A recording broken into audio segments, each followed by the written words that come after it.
Aprender a orar é uma questão de sobrevivência espiritual. Oração é menos palavras e mais coração.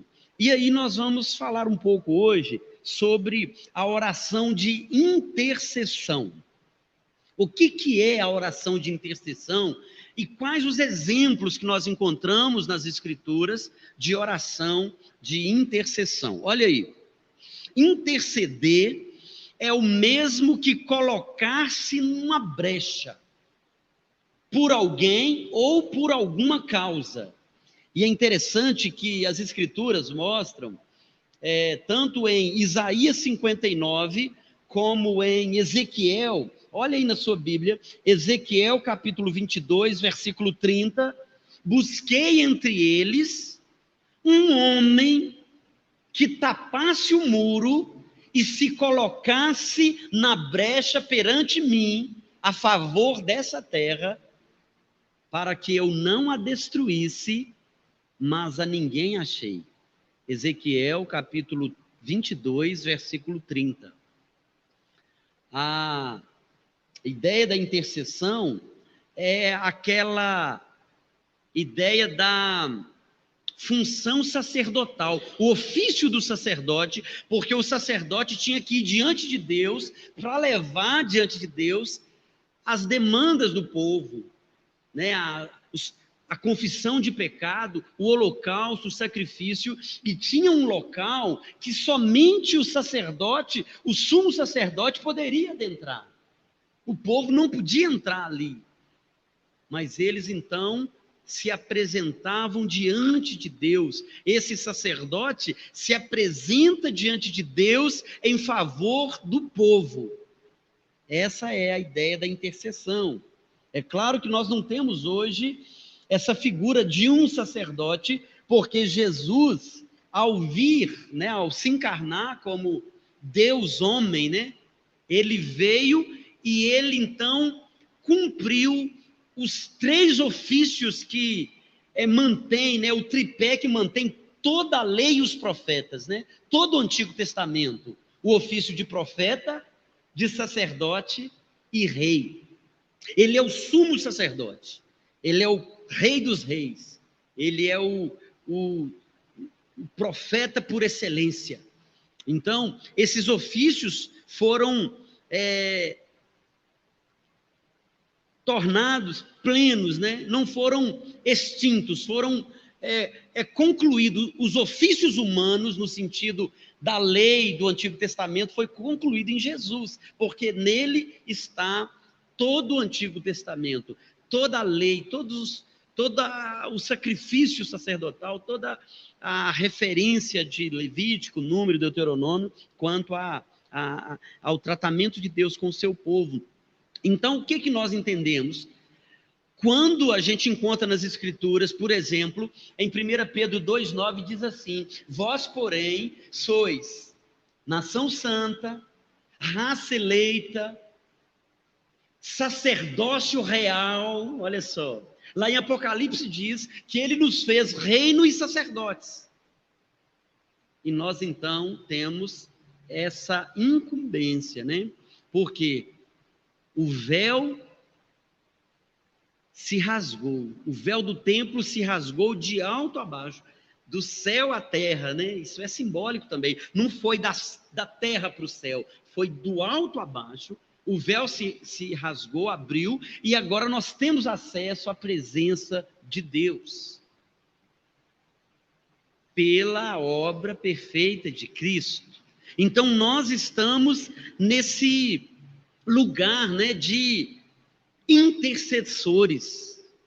Nós estamos com esse chamado como igreja, como pais, como oficiais, né, da igreja, como homens, como maduros na fé, esse entendimento que nós precisamos nos colocar na brecha em favor de nossos filhos, de nossos familiares, de nossa nação, de nossos vizinhos, dos nossos amigos, porque eles não têm, às vezes, o entendimento, a maturidade e a vivência com Deus para buscar, para compreender a seriedade da vida espiritual, e nós somos chamados para viver, assim, essa função do intercessor. Muito obrigado, meu irmão. Para a gente viver essa função do intercessor, que se apresenta diante de Deus em favor de uma causa, em favor de alguém. Olha para você ver, eu coloquei alguns textos aí. Olha só. Números, capítulo 6, versículo 16 e 17. Olha para você ver. Números 6, versículo 16 e 17 diz assim: o sacerdote os trará, está falando do sacrifício, está falando da oferta que deveria ser apresentado uma vez por ano pelo sacerdote em favor do povo. O sacerdote os trará perante o Senhor, não era qualquer um que poderia levar, é o sacerdote os trará perante o Senhor e apresentará a sua oferta pelo pecado e o seu holocausto. Oferecerá o carneiro em sacrifício pacífico ao Senhor, com o cesto dos pães asmos. O sacerdote apresentará também a devida oferta de manjares e a libação. Estamos em Números 6. Volta aí para Êxodo 19. Olha o que a gente encontra aí em Êxodo 19, versículos 5 e 6. Ó. Agora, pois, se diligentemente ouvirdes a minha voz e guardardes a minha aliança, então sereis a minha propriedade peculiar dentre todos os povos, porque toda a terra é minha. Deus falando ao povo: vós me sereis reino de sacerdotes e nação santa. São estas as palavras que falarás aos filhos de Israel. Qual que é a referência cruzada aí, né? É 1 Pedro 2,9. Sacerdócio real, vós me sereis sacerdotes, reino de sacerdotes. Olha agora Apocalipse, capítulo 5.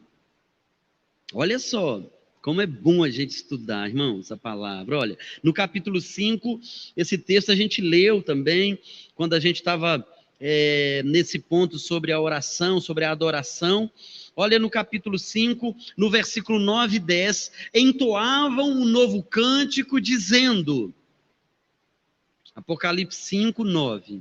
Digno és de tomar o livro e de abrir-lhe os selos, porque foste morto e com o teu sangue compraste para Deus os que procedem de toda tribo, língua, povo e nação, e para o nosso Deus os constituíste reino e sacerdotes, e reinarão sobre a terra.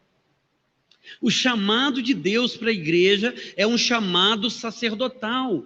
Nós vamos interceder pela nação, nós vamos interceder pelos governantes, mas pastor, esse povo não quer nada com Deus. Esse governo não quer nada com Deus, eles são contrários à palavra, eles estão zombando de Deus, eles são contrários às escrituras. Mas você acha que durante o período da história do povo de Deus, os reis eram favoráveis ao povo de Deus?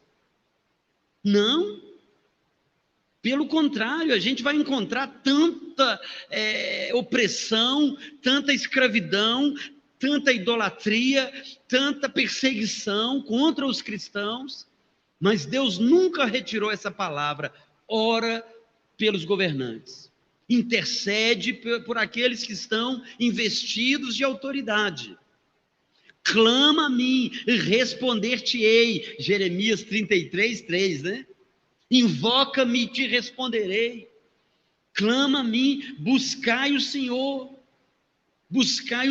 enquanto se pode achar. Então nós temos esse chamado, para que a gente possa ter essa responsabilidade de orar, de interceder, de clamar a Deus em favor da terra, em favor da nação, em favor da família. E falando de governo, é interessante, porque olha o outro texto que está no slide aí, Atos capítulo 12. Olha o que está acontecendo lá em Atos capítulo 12. Dá uma olhada para você ver. A igreja em Jerusalém está passando, né, por toda aquela situação ali de expansão do reino, estão vivendo, né,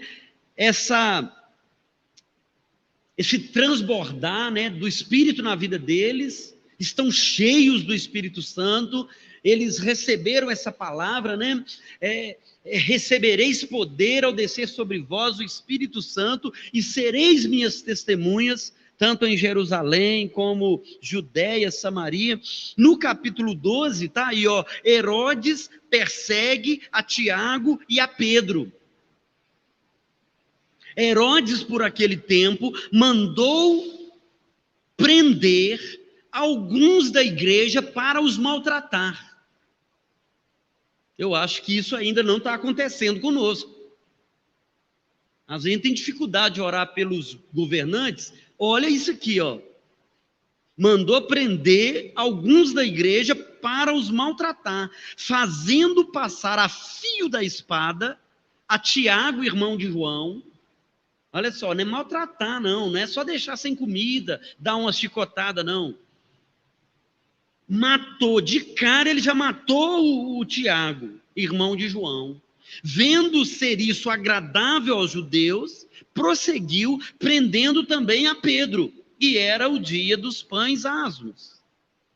Tendo feito prender, lançou no cárcere, entregando a 4 escoltas de 4 soldados cada uma, para o guardarem, tencionando apresentá-lo ao povo depois da Páscoa. Pedro, pois, olha que interessante, Pedro, pois, estava guardado no cárcere, mas havia oração incessante a Deus por parte da igreja em favor dele. O Pedro estava preso, o Tiago já tinha sido morto, a igreja estava intercedendo, a igreja estava clamando, a igreja estava orando. E se você ler, né, o capítulo 12 todo, você vai ver como que Deus agiu, porque a igreja foi para o joelho, irmãos. A igreja não foi fazer um protesto com cartaz, solta Pedro, ditador, não sei o quê. Não, a igreja não foi fazer manifestação, a igreja foi orar. A igreja foi clamar a Deus. Havia oração incessante por parte da igreja em favor do Pedro, em favor desse líder, em favor desse servo, né? Então, a intercessão é um chamado importantíssimo para a igreja e nós precisamos entender isso. Eu coloquei também Tiago 5,16. Sabe o que está lá em Tiago 5? Orai uns pelos outros, para serdes curados. Confessai o pecado uns aos outros. Isso aqui é tão sério, irmãos. Olha lá, Tiago capítulo 5, é o último capítulo, né? Versículo 16, quase no final, né, dessa carta de Tiago, ele diz exatamente isso: confessai, pois, os vossos pecados uns aos outros e orai uns pelos outros para serdes curados. Muito pode, por sua eficácia, a súplica do justo. Quando a gente ora pelo nosso irmão, nós estamos exercendo esse ofício sacerdotal. Quando ele ora por nós, ele também está exercendo esse ofício. Nós somos sacerdócio real, nós somos reino de sacerdotes. Nós precisamos entender isso. É um chamado de Deus para a igreja. Nós devemos orar, nós devemos interceder. A oração de intercessão, ela requer de nós que sejamos pessoas quebrantadas. Eu até coloquei aí, né? O que eu preciso para ser um intercessor? Pelo menos 3 coisas, ó. Primeiro, ser crente de verdade. Porque tem muita gente aí orando, tá? Repetindo oração, rezando por aí. Lá em Hebreus fala assim: sem fé é impossível agradar a Deus. Portanto, é necessário que aquele que se aproxima de Deus creia que Ele existe e que Ele se torna galardoador daqueles que o buscam. É preciso ser crente de verdade, é preciso ter vida de oração e é preciso ser uma pessoa humilde, não egoísta, porque a intercessão é colocar-se entre. A ideia da brecha, né? Ezequiel 22:30.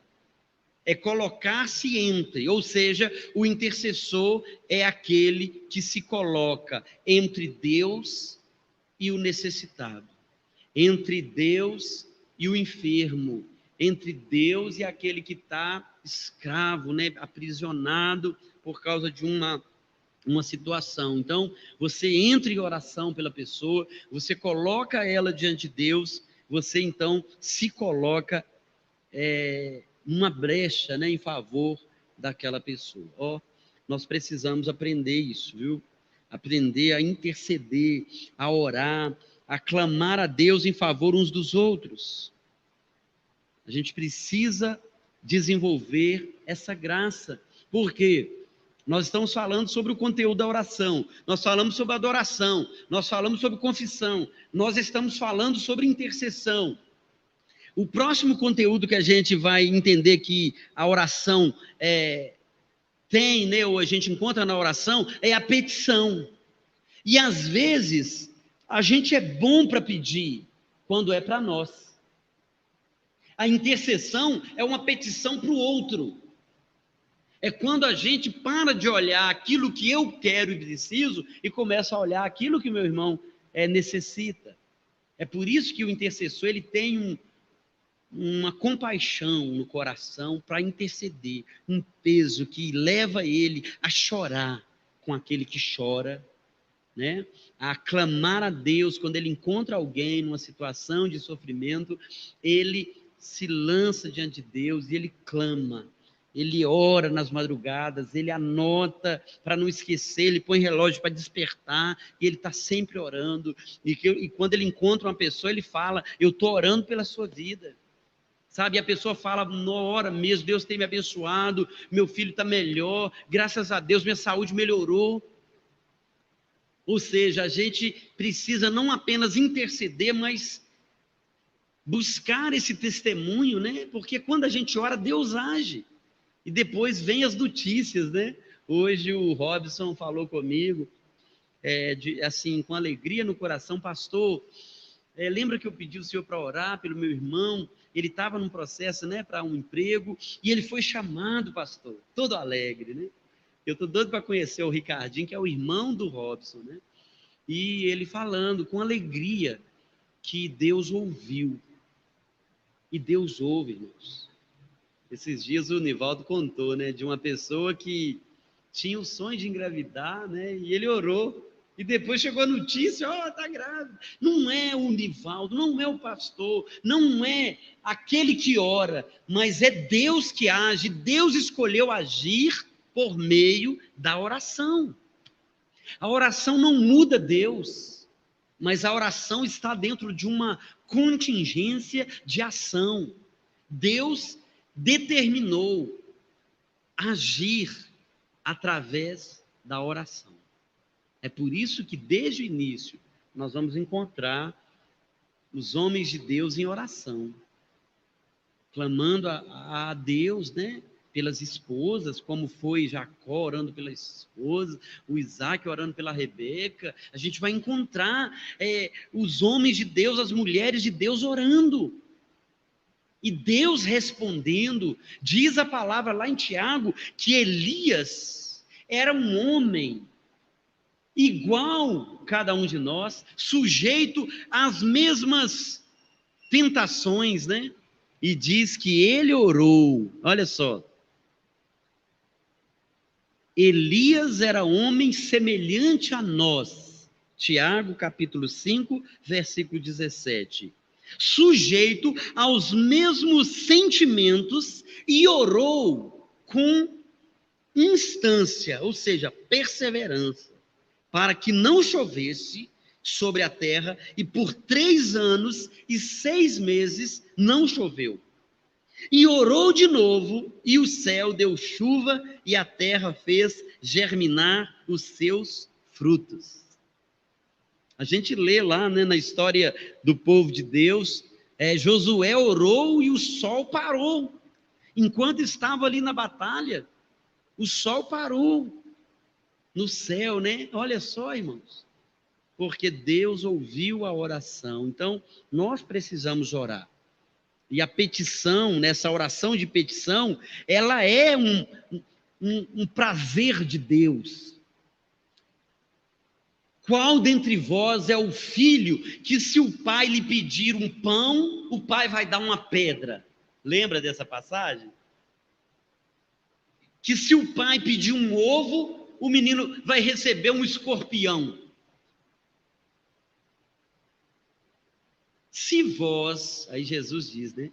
Se vós, que sois maus, sabeis dar boas dádivas aos vossos filhos, muito mais o vosso Pai Celeste. Deus tem prazer, eu coloquei aí, ó. Deus tem prazer em nos atender às orações. Nós lemos aqui hoje, Salmo 40, versículo 1 e 2. Esperei confiantemente pelo Senhor, Ele se inclinou para mim e me ouviu quando clamei por socorro. Salmo 66, versículo 20 diz que o Senhor, Ele não rejeita a oração. Bendito seja Deus, que não me rejeita a oração e nem afasta de mim a sua graça. Olha que bênção, irmãos. Deus tem prazer de atender quando nós oramos. Isaac orou pela sua esposa, Ana orou pelo Samuel, seu filho. Por esse menino orei ao Senhor. Por esse menino orava a Deus. Ezequias orou quando Isaías veio e falou com ele: põe a sua casa em ordem, porque certamente morrerás. Lembra? Ezequias virou para o canto e orou e pediu a Deus mais tempo de vida. E Deus deu a ele mais 15 anos de vida. Exemplos de oração, irmãos. Pedir não ofende a Deus. Ele nos manda apresentar as nossas petições. Olha esses textos que eu coloquei aí, ó. Mateus capítulo 7, versículo 7. Olha só. Mateus capítulo 7, Sermão da Montanha, né? Olha o que diz. Pedi e dar-se-vos-á. Buscai e achareis. Batei e abrir-se-vos-á. Pois todo o que pede recebe, e o que busca encontra, e a quem bate abrir-se-lhe-á. E aí é o texto que eu comentei, né? Ou, qual dentre vós é o homem que, se porventura o filho lhe pedir pão, lhe dará pedra, ou se lhe pedir um peixe, lhe dará uma cobra? Se vós que sois maus, sabeis dar boas dádivas aos vossos filhos, quanto mais vosso Pai, que está nos céus, dará boas coisas aos que lhe o pedirem. Tudo quanto, pois, quereis que os homens os façam, assim fazei-o vós também a eles, porque essa é a lei e os profetas. Salmo 57. Olha o que diz no Salmo 57, falando da oração de petição. Tem misericórdia de mim, ó Deus, tem misericórdia, pois em ti a minha alma se refugia, à sombra das tuas asas me abrigo, até que passem as calamidades. Clamarei ao Deus Altíssimo, ao Deus que por mim tudo executa, ele dos céus me envia o seu auxílio e me livra, cobre de vergonha os que me ferem, envia a sua misericórdia e a sua fidelidade. E aí no final o salmista diz: firme está o meu coração, ó Deus, o meu coração está firme, cantarei e entoarei louvores de toda a minha alma. Nós precisamos aprender a interceder. Interceder é pelo outro. Pedir, a gente pede também para nós e a gente pede para o outro, né? Essa junção, né, da intercessão pelo próximo e a petição para nós e por alguém que está também aflito e necessitado. Nós precisamos aprender a falar com Deus. Lá em Filipenses 4, coloquei esse texto aí também no slide, olha aí para você ver. Filipenses, capítulo 4, versículo 6, olha o que diz. Não andeis ansiosos de coisa alguma, em tudo, porém, sejam conhecidas diante de Deus as vossas petições. As vossas petições, pela oração, pela súplica, com ações de graças. Então, parece que Paulo aqui traz esse resumão para nós, né? Petição, súplica, intercessão, ação de graças. E a gente vai ver essa última parte para a gente encerrar, né? Por hoje, que é exatamente a oração de ação de graças. Olha aí, ó. Salmo 92, versículos 1 a 5. Abra sua Bíblia. Salmo 92, versículos 1 a 5. Esse vai ser o ponto onde a gente vai parar no estudo de hoje, né? Nós vamos até aqui. E semana que vem a gente vai encontrar aquelas referências de oração, tanto no Antigo Testamento como no Novo Testamento, as orações de Jesus, as orações dos servos de Deus, como a gente aprende estudando sobre a oração. Olha só o Salmo 92. Bom é render graças ao Senhor e cantar louvores ao teu nome, ó Altíssimo. Anunciar de manhã a tua misericórdia e durante as noites a tua fidelidade, com instrumentos de 10 cordas, com saltério e com a solenidade da harpa. Pois me alegraste, Senhor, com os teus feitos, exultarei nas obras das tuas mãos. Quão grandes, Senhor, são as tuas obras, os teus pensamentos, que profundos, né? Então, é o salmista cantando, né, um hino de gratidão. Bom é cantar louvores a Deus, bom é render graças a Deus, ao Altíssimo, né? Aquele que cuida de nós. A gratidão, ela é uma virtude das mais nobres. Se você encontrar uma pessoa que só vive lamentando, que só vive murmurando, que só vive descontente, você pode perceber, essa pessoa não tem gratidão. Ela não consegue ver aquilo que Deus já fez. Ela está sempre esperando aquilo que Deus pode fazer por ela. Ela não consegue contar as bênçãos, né? Como a gente falou na terça-feira. A gratidão é um reconhecimento do favor de Deus.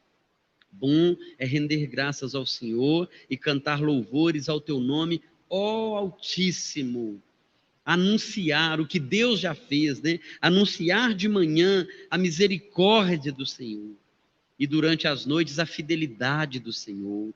Jesus, lá numa passagem dos evangelhos, diz que depois de curar, né, 10 leprosos, voltou apenas um, e Jesus perguntou, mas não eram 10? Né? Jesus admirou-se, pois dos 10 leprosos, apenas um voltou para agradecer.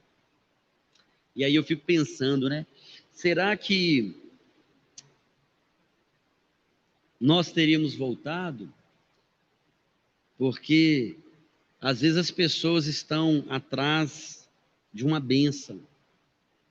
Sabe aquela pessoa que está num momento de aflição, ela vai e corre para a igreja e busca a Deus e faz uma campanha, né? E pede oração, e aí ela recebe. Mas ao receber aquela bênção, ela não precisa mais de Deus. Porque ela não está buscando a Deus, ela está buscando a bênção. Uma vez que ela alcançou a bênção, ela não precisa mais de Deus. Quantas pessoas têm um pensamento assim, irmãos? De buscar apenas a bênção e não o Deus da bênção, né?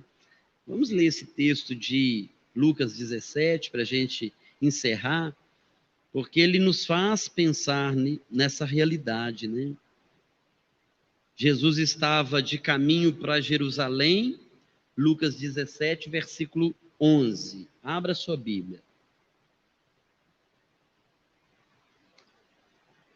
E ele passava pelo meio de Samaria e Galiléia, e da Galiléia. Versículo 12. Ao entrar numa aldeia, saíram-lhe ao encontro 10 leprosos. Eles ficaram de longe e gritaram dizendo: Mestre, compadece-te de nós. Ou seja, não foi um que gritou. Eles gritaram, né? Talvez eles até ensaiaram, né? Vamos gritar no 3. Mestre, compadece-te de nós.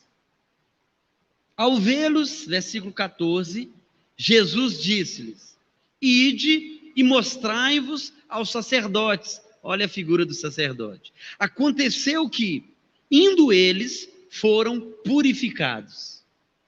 Um dos dez, vendo que fora curado, voltou dando glória a Deus em alta voz e prostrou-se com o rosto em terra aos pés de Jesus, agradecendo-lhe. E este, olha o parênteses aí, né? E este era samaritano. Então Jesus lhe perguntou: não eram 10 os que foram curados? Onde estão os 9? Não houve porventura quem voltasse para dar glória a Deus, senão este estrangeiro? Versículo 19, disse-lhe: levanta-te e vai, a tua fé te salvou.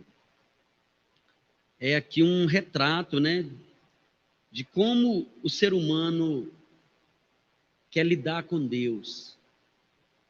O ser humano quer buscar a Deus porque Deus tem poder para fazer.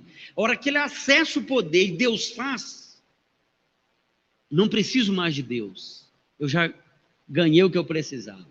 Então agora eu vou viver a minha vida do meu jeito. E muitas vezes, irmãos, a gente não entende que nós devemos buscar a Deus não pelo que Ele pode fazer por nós, mas pelo que Ele é. Pelo que Ele é. Não pela bênção que Ele dá, mas porque Ele é o nosso Deus, Ele é o nosso Pai, Ele é o nosso Senhor, Ele é o nosso pastor. Ele é a origem, né, da nossa história, e ela vai terminar também com esse encontro, né, onde Deus vai reunir com Ele no céu todos aqueles que Ele criou. E às vezes a gente vive atrás de uma bênção a mais, de uma prosperidade, de uma cura, de um resultado que Deus pode fazer. Mas quando a gente consegue, a gente já não quer mais, não precisa mais. Então que Deus tenha misericórdia de nós e nos ajude a termos um coração agradecido. A gratidão é reconhecimento do favor. Deus teve misericórdia de nós. Ele nos amou, né? Sendo nós ainda pecadores. Que Deus nos ajude.